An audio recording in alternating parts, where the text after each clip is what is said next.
Hello hi ਨਮਸਤੇ ਆਦਾਬ ਤੇ ਆਪ ਸਭ ਜੀ ਨੂੰ ਪਿਆਰ ਭਰੀ ਸਤਿ ਸ਼੍ਰੀ ਅਕਾਲ। ਅੰਮ੍ਰਿਤਸਰ ਵਾਲਿਓ, ਜਿਵੇਂ ਕਿ ਤੁਹਾਨੂੰ ਪਤਾ ਹੈ, ਜਿਵੇਂ ਕਿ ਮੇਰੇ ਸਾਰੇ ਸਬਸਕ੍ਰਾਈਬਰਸ ਨੂੰ ਪਤਾ ਹੈ, ਆਪਾਂ ਸ਼ੁਰੂ ਕਰਨ ਜਾ ਰਹੇ ਹਾਂ ਅੰਮ੍ਰਿਤਸਰ ਟੂਰ ਦੀ ਸੀਰੀਜ਼। ਇਹ ਹੈਗਾ ਸਾਡਾ ਐਪੀਸੋਡ 1 ਤੇ ਮੈਂ ਤੁਹਾਨੂੰ ਲੈ ਕੇ ਆਇਆ ਜੀ ਭਾਈਆਂ ਵਾਲੇ ਸ਼ਿਵਾਲੇ। ਤੇ ਆਇਓ ਤੁਹਾਨੂੰ ਦਰਸ਼ਨ ਕਰਾਣੇ ਆ ਤੇ ਇੱਥੇ ਦੇ ਜ਼ਾਇਕੇ ਚੈੱਕ ਕਰਾਂਗੇ ਆਪਾਂ। ਧੰਨਵਾਦ।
गुरु जय श्री राम।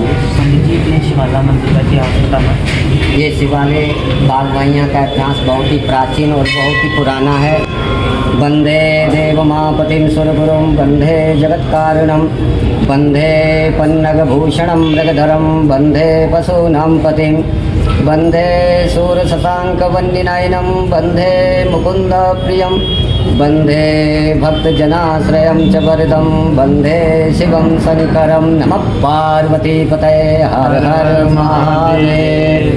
मैं जगदीश प्रसाद त्रिपाठी, शिवाला बाग भाइयाँ अमृतसर से।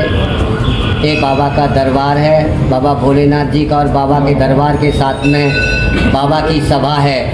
सबसे पहले हनुमान जी महाराज के दर्शन, उसके बाद में शिव परिवार के लक्ष्मी नारायण, माँ सरस्वती, उसके बाद में सत्यनारायण, गणेश जी भगवान, संतोषी माँ, राधा कृष्ण, और फिर हनुमान जी आ जाते हैं। इसी प्रकार माँ जगदम्बे का दरबार और बाबा भोलेनाथ जी की सभा में सभी दरबार के साथ में बाबा भोलेनाथ जी विराजमान हैं। और इस भोलेनाथ जी का बड़ा ही प्राचीन और पुराना ये मंदिर है।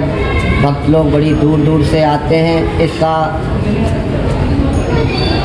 ये राजा रणजीत सिंह के द्वारा उनके भक्त थे, वो बड़ी श्रद्धा आस्था के साथ में शिवाला जाते थे, दूर जाते थे मत्था टेकने के लिए। राजा को अच्छा नहीं लगा। राजा ने अपने सेवक से कहा, कहो सेवक तुम्हारी क्या इच्छा है। सेवक ने कहा मैं एक शिवाला चाहता हूँ। तो राजा के द्वारा इस शिवाले का निर्माण उस भक्त के द्वारा, इसका नाम बाग भाइयाँ शिवाला है, अमृतसर से। और जो भी श्रद्धा आस्था लेकर इस बाबा के दरबार में आता है, बाबा उनकी समस्त प्रकार के मनोरथ पूर्ण करते हैं। शिवरात्रि पर यहाँ बहुत बड़ा उत्सव मनाया जाता है। अमृतसर से, पिंडों से, देश विदेशों से यहाँ पर बाबा को जल चढ़ाने के लिए, 2 फूल पुष्प चढ़ाने के लिए आते हैं और अपनी इच्छा पूर्ण करते हैं। बाबा उनकी इच्छाओं को पूर्ण करते हैं, उनके मनोरथों को पूर्ण करते हैं। इस शिवालय में ऐसा बताया गया है 40 दिन जो मत्था टेक देता है या 40 दिन जल चढ़ा देता है लगातार, तो बाबा उसके समस्त प्रकार के कष्टों को दूर कर देते हैं, सभी प्रकार के मनोरथों को पूर्ण करते हैं। ऐसा कहते हैं, माँ पार्वती जी कहती है, अन्नपूर्णे सदापूर्णे शंकर प्राण वल्लभे ज्ञान वैराग्य सिद्ध्यर्थम भिक्षाम देहि च पार्वती। और बाबा के द्वारा भिक्षा और माँ के द्वारा भिक्षा, माँ और भोलेनाथ जहाँ यहाँ पर सभी भक्तों के मनोरथ पूर्ण करते हैं। अब शिवरात्रि का उत्सव मनाया जाएगा। शिवरात्रि से पहले यहाँ पर प्रभात फेरियाँ निकाली जाती हैं। 1-1.25 महीने से बाबा अपने परिवार के साथ में, अपने भक्तों के साथ में, अपनी मंडली के साथ में कॉलोनियों में जाते हैं और भक्तों को आशीर्वाद दे करके उनके कार्य पूर्ण करते हैं। ये माघी का महीना बड़ा ही उत्तम महीना माना गया है। इस महीने में जो भी बाबा की आराधना, भगवान नारायण की आराधना और गंगा महारानी का स्मरण करता है, उसके समस्त पाप कट जाते हैं और सब प्रकार के मनोरथ पूर्ण होते हैं। तो भी शास्त्रों में कहा गया है, एक बार भगवान नारायण से नारद जी ने पूछा, प्रभु आप कहाँ पर रहते हो, आपका स्थान कहाँ पर है, विशेष करके कहाँ पर निवास करते हो। नारद सुनो मैं कहाँ पर रहता हूँ, नाहम बसामी वैकुंठे योगी नाम हृदय न च मद्भक्त्या यत्र गायन्ति तत्तिष्ठामि नारद। हे नारद, जो भक्त मेरा गुणनवाद करता है, मेरा संकीर्तन करता है, मेरा स्मरण करता है, मेरा चिंतन करता है, मुझे भजता है, मैं वहाँ पर रहता हूँ। आप समझते हो मैं जो हजारों वर्ष संत आराधना में लगे रहते हैं मेरी में, और उनका रक्त मांस सब खत्म हो जाता, अस्थियाँ रह जाती, उनके हृदय में भी निवास नहीं करता, तो प्रभु कहाँ करते हो। जो भक्त मुझे प्रेम से आस्था से बुलाता है, मैं वहीं पहुँच जाता हूँ। मैं क्षीर सागर में भी लक्ष्मी के साथ में नहीं रहता। इसीलिए भोलेनाथ जी भी अपने भक्तों से कहते हैं, ना हम बसामी कैलाशे, मैं कैलाश पर भी नहीं बसता। जब भक्त मुझे यहाँ पर बुलाता है, वहीं पर पहुँच जाता हूँ। मेरा कोई स्थान, कोई एक जगह नहीं है। और ये बाबा का, भोलेनाथ जी का दरबार है। ये शिवाला बाग भाइयाँ अमृतसर, जो श्रद्धा से बाबा की आराधना करता है और बाबा को मत्था टेकता है मन से, भावना से, श्रद्धा से, आस्था से, तो बाबा उनके मनोरथ पूर्ण करते हैं। इसके बाद में शिवरात्रि मनाई जाएगी 15 फरवरी को। शिवरात्रि के बाद में यहाँ पर उत्सव मनाए जाते हैं बाबा के शादी के। किसी दिन हल्दी रस्म है, किसी दिन चूड़ियों की रस्म है, किसी दिन बाबा का सैत माइयाँ हैं। तो ऐसे प्रोग्राम मनाए जाते हैं और दूर दूर से मंडलियाँ आती हैं, अपना बाबा का गुणगान गा करके अपने आप को कृतार्थ करते हैं। ऐसा शिवालय में आता है। भगवान भोलेनाथ उनके समस्त प्रकार के मनोरथ पूर्ण करते हैं। नमः पार्वती पतये हर हर महादेव। शंकर भगवान की जय, लक्ष्मी नारायण भगवान की जय, नंद के लाला की जय। धन्यवाद पंडित जी।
ਆਪਾਂ ਤੁਹਾਨੂੰ ਅੰਦਰ ਮੰਦਿਰ ਦੇ ਦਰਸ਼ਨ ਕਰਾਏ, ਇਤਿਹਾਸ ਦੱਸਿਆ ਤੇ ਹੁਣ ਆਪਾਂ ਟਰਾਈ ਕਰਾਂਗੇ ਅੰਦਰ ਮੰਦਿਰ ਦੇ ਲਾਗੇ ਕੋਈ ਜਾਏ ਕੇ ਆਇਓ, ਤੁਹਾਨੂੰ ਚੈੱਕ ਕਰਵਾਉਂਦੇ ਆ, ਕੁਛ ਨਾ ਕੁਛ ਖਾ ਕੇ ਦੇਖਾਂਗੇ ਕਿ ਕੀ ਹੈਗਾ ਇੱਧਰ ਖਾਣ ਲਾਇਕ।